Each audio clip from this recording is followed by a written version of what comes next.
What's up mga pengo? So, walang sense kaagad ng ating vlog. Papagas tayo sa Petron, Sagbat, and kala ko nung una dahil sa nababasa yung aking GoPro kaya nawawalan yung sounds. So, yung nababasa yung yung battery cover, tapos sa may mic plug, kala ko dun lang sa pag nabasa. And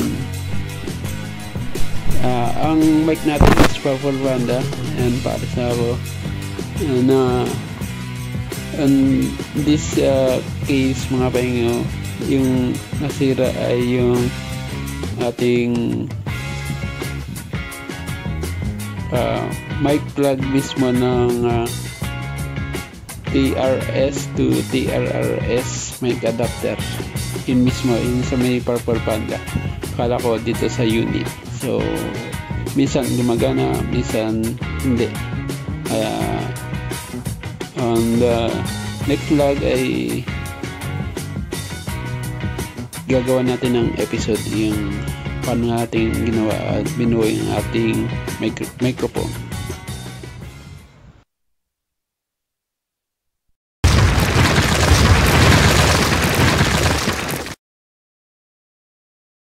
Yo, what's up mga pengo? And ngayon, nandito tayo kay Marquez Bululuan sa Sitio Camagong, Bagong Silang, Real Quezon. And yung umulan, lakas ng ulan kanina. And abot nangyari yung vlog ko kanina, walang sounds. Nagluloko pala yung aking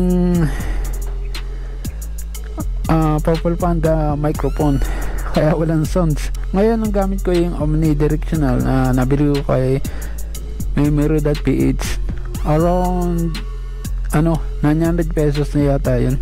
And yung nga, vlog natin yung anong dapat na gasolina para sa Aerox. So sabi ko naman, ang qualification natin pagpili ng gasolina, meron tayong 2 types of gasoline sa Pilipinas. Pero dito sa Pilipinas, wala nang leaded gasoline. Regular unleaded gasoline and premium unleaded gasoline, which is high octane. So ang unleaded gasoline range to 91 to 93 octane dito sa Pilipinas, and premium is 95 to 100 octane. So ano ba yung gasoline mga pengo? May na-search ako mga pengo, or sinerts. Bali, isa pang pagpipilian kung pang low compression. Yung Aerox natin is low compression. Yung compression ratio nya is 10.6-1, so parang close to 11. Pero ano pa siya, sakop pa siya ng low compression. So ngayon, what is gasoline? Gasoline, also known as petrol, is an energy dense secondary fuel that can be thought of as an energy currency. It is used to power many heat engines. Most importantly, it acts as fuel for a large proportion of cars. So ito yung kailangan natin, ito yung need natin sa isang engine na sinusupply ng heat. So para mandar ang ating motor ay kailangan ng fuel or gasoline. Then sunod natin is ano ba yung mixture ng gasoline, ano yung mga properties, ano yung mga ang mga ingredients, chemicals, ganyan. So ang gasoline is a mixture of many different hydrogen and carbon containing chemicals, hydrocarbons. A typical gasoline mixture contains about 150 different hydrocarbons. Biro mo yan, ang dami, no? Including butane, pentane, yung sa gas, butane, pang luto, meron yun. Isopentane and the Vitex compounds, which is with mixed properties of benzene, ethybenzene, toluene, and silence. Hindi ko alam pronounce. Maraming properties. So, kailangan ng chemical engineer para makagawa ka ng isang gasolina at kumpanya. Hindi lang isang engineer, kailangan mas marami silang gumagawa niyan. Octane rating or octane number is a standard measure of fuel ability to withstand compression. Is an internal combustion engine without detonating. Kayo na, hindi ko masyadong maipaliwanag to mga pengino kasi hindi mo nakabiyasa. Ito yung octane rating na nakita na 91 RON, 95 RON, 100 RON. Yan. Mas mataas na number is mas malakas ang ignite. And ito, may mas magandang paliwanag. What is octane rating? Octane rating is the measure of fuel's ability to resist knocking or pinging during combustion, caused by the air and fuel mixture detonating premature in the engine. The US unleaded gasoline typically has an octane rating of 87 regular, 88 to 90 to mid-grade, and 91 to 94 on premium. Sa US yan yun ang premium nila. Pero sa atin ang premium 91 to 93 in regular unleaded. Tapos 95 to 100 yung premium natin. US knocking, knocking yung pagputok niya para maganda yung per cycle niya, yung pinakang loop. Kasi ang motor natin is 4-stroke. Kada 4-stroke may putok from yung kurente nang gagaling sa ignition coil to spark plug, and pag nag-abot yung piston saka spark plug may halong gas, tas may putok na may tutulak yung piston pabalik. Kaya maglulup siya ng per cycle to per cycle, may bump uli, may sabog uli sa loob ng engine. Kaya yung engine umiinit kapag mas malakas yung natin yung ignite or yung kurente. Pag mas malakas ang sabog, mas malaki yung mag-init. Alright, so tara na, binigay tayo dito. Tara na, bye bye. Mark S. Bululuan, salamat, napakasarap ng pagkain dito, recommended.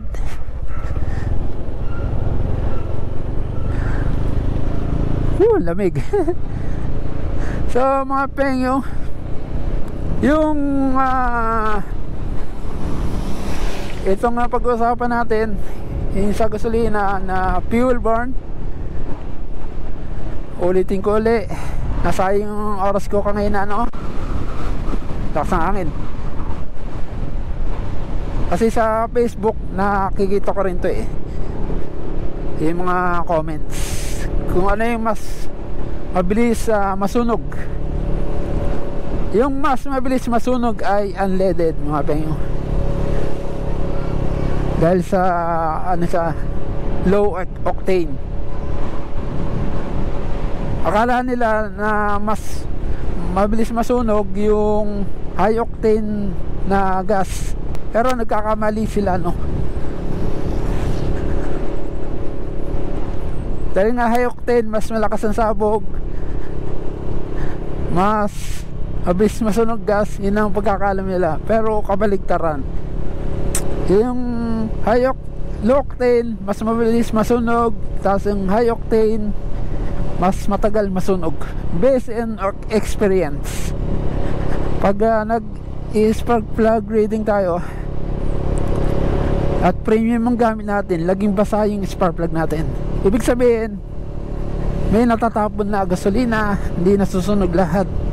Pero kapag low octane or unleaded ang gasolina natin, tuyo siya at sunog lahat yung gasolina.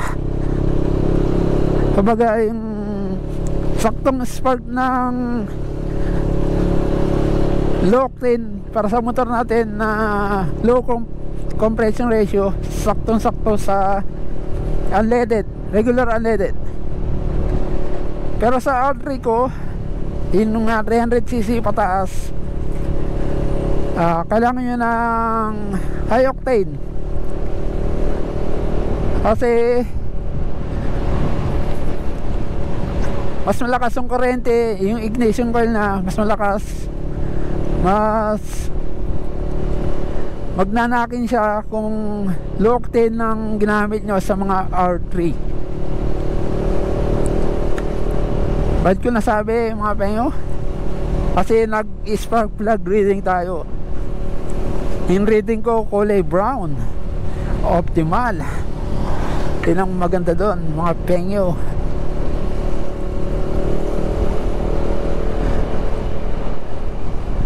Yun naman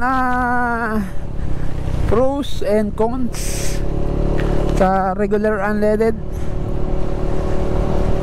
Yung pros ko, sakto yung gasolina, number 1, sakto yung sunog, so good na good. Number 2, yung price, mas mura siya ng piso or 1.5, depende sa gasoline station. Pag pinagsama sa 4 liters, nakatipid ka ng 4 pesos. Number 3, kalmado palaging engine ko, hindi siya nag-iinit masyado, kaya good na good para sa akin ang unleaded di sa motor na to. Yung cons naman, yung negative feedback sa mga unleaded, isa lang yung nakikita ko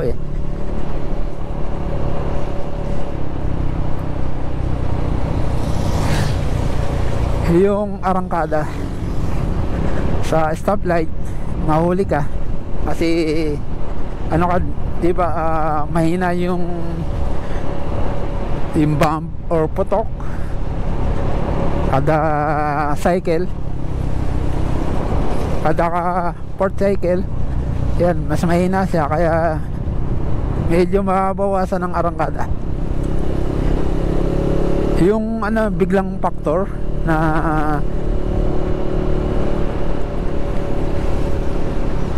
yung factor na yung gugulating ka, medyo wala ng konti. Saka sa overtaking, medyo mahina ng konti. Ganun talaga. Kesa naman masaya yung overgas, doon natin gamitin sa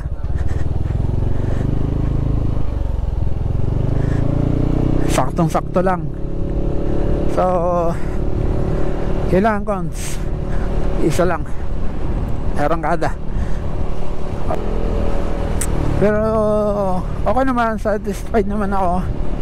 Pero kung magpapalit kayo ng gas, kahit i-mix yan, kaya lang i-1 bar nyo muna yung fuel gauge nyo.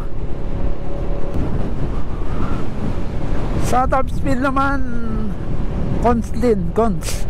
Mas malakas ang naka-premium pag re-recta ka. Pero it's not big deal kasi hindi man tayo numerekta dito sa motor na to. Kaya lang, chill lang tayo, parang ganito lang. Pero pa naman ng arangkada to, pag naka 40 ka na, 50,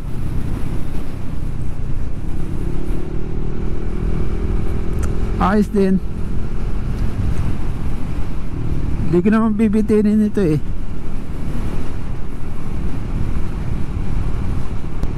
Pero sa siguro 1.5 kilometer ang takbo natin or 1,000. Check ulit natin yung spark plug reading kung okay ba yung sunog natin. Ay, sunog natin. Sunog na spark plug. Kaya diretso naman to. Check natin dun. So, naka 70 naman, okay naman yung speed. Saka responsive siya all the way. Kaya lahat ng biyahe mo hindi siya galit, kalmado lang.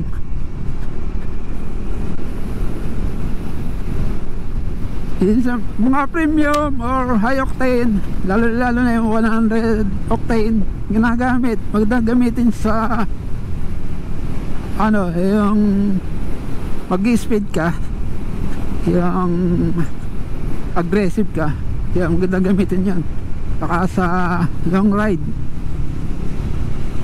kaya lang mag-iinit ka agad yung makina mo, mas mainit siya.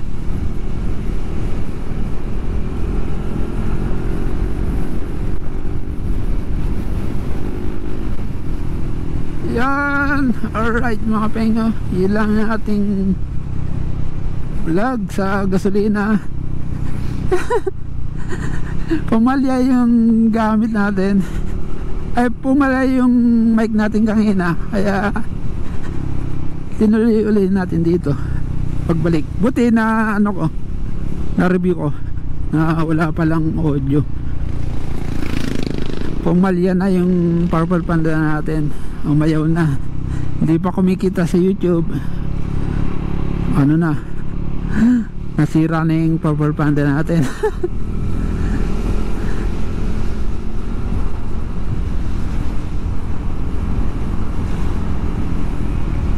Yung napapansin ako, pag nagre-raincoat ako, hindi umuulan.